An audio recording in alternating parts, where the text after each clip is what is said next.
ఈ దేశానికి చాలా బలం యువతని ఒక పర్ఫెక్ట్గా ఉపయోగించుకున్నటువంటి దేశాలు అగ్రగామిగా ఉంటాయి, ఆ రాష్ట్రాలు కూడా అభివృద్ధి చెందుతూ ఉంటాయి. అలాంటి యువతకి ఈ ఎన్నికలు అనేటువంటివి ప్రజాస్వామ్యంలో చాలా కీలకంగా మారాయి. డిగ్రీలు పూర్తయ్యే నాటికంటే 18 ఏళ్ళు నిండేటువంటి విద్యావంతులు, ఎందుకంటే ఎక్కువ మంది మనకి విద్యావంతులు ఉన్నటువంటి దేశంగా మన రాష్ట్రంగా కూడా గుర్తింపబడింది. వారందరూ మొదటి ఓటు హక్కు కలిగే క్రమంలో ఈ మొదటి ఓటు వినియోగించుకునేటువంటి ఏజ్ గ్రూప్ చాలామంది మన రాష్ట్రంలో ఉన్నారు.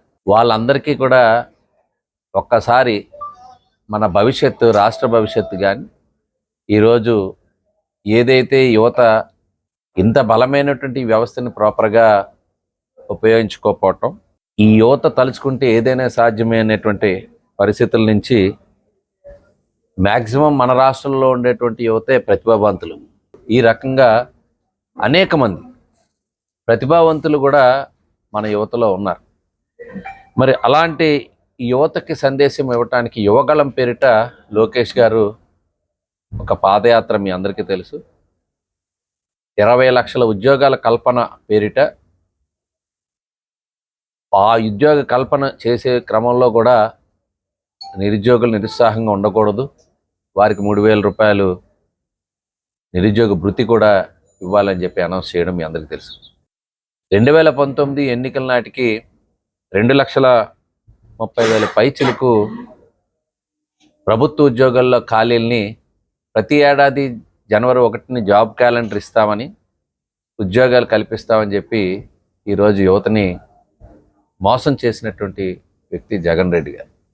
ఈరోజు ఒక PLSF గణాంకాలు, ఆ సర్వే ప్రకారం, నివేదిక ప్రకారం 24% ఈరోజు ఈ అన్ఎంప్లాయ్మెంట్ రేట్ ఉంది.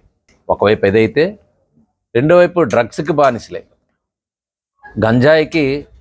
మరి ఈరోజు 2021లో దేశంలో మొత్తం గంజాయి పట్టుబడితే అందులో 26% మన రాష్ట్రం నుంచి ఉత్పత్తి అయిందనేటువంటిది ఒకసారి మీ అందరికీ గుర్తు చేస్తున్నాం.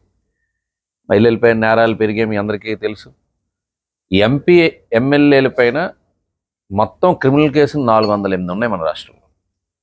ఇంకెలాంటి పాలన ఆశించగలుగుతాం వీళ్ళందరూ? మరి ఈరోజు పార్లమెంట్ సభలు కూడా అయిపోయి ఎన్నికలకు వెళ్తున్నాం. ఈరోజు ఆ ప్రత్యేక హోదా అనేటువంటి అంశం పక్కన పెడితే మెయిన్ ఉన్నత విద్యారంగం నాశనం అయిపోయింది మన రాష్ట్రంలో.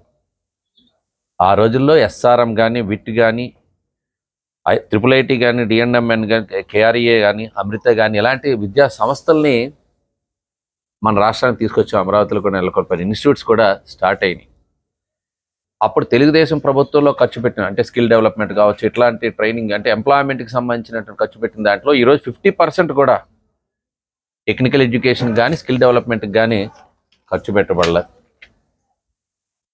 ఇక క్వాలిటీ గురించి చూస్తే విదేశీ విద్య ఆ రోజు బ్రహ్మాండంగా జరిపించాం. దాదాపు 377 కోట్లు ఖర్చు పెట్టాం. ఈరోజు విదేశీ విద్య లేదు. ఇక స్పోర్ట్స్ గురించి చెప్పాల్సి వస్తే, స్పోర్ట్స్ అనే ప్లాట్ఫామ్ పైన ఇది ఒక ఎకనామిక్ యాక్టివిటీగా గుర్తించి ఆ రోజుల్లో చంద్రబాబు నాయుడు గారు వేసిన అడుగులు, నేషనల్ గేమ్స్ కానీ, అఫ్రోషియన్ గేమ్స్ కానీ, వరల్డ్ మిలిటరీ గేమ్స్ కానీ చేయడం ద్వారా ఇన్ఫ్రాస్ట్రక్చర్ క్రియేట్ చేయబడింది.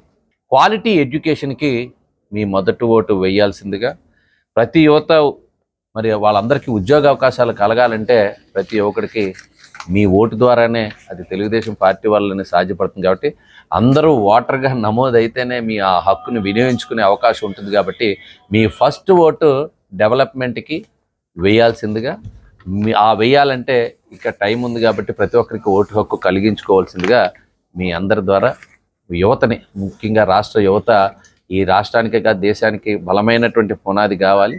మీరు మంచి ఈ ప్రజాస్వామ్య వ్యవస్థలో మంచి ఆర్థిక వ్యవస్థగా మన రాష్ట్రం కానీ, దేశం కానీ అభివృద్ధి చెందాలంటే మీ ఓటు చాలా కీలకం.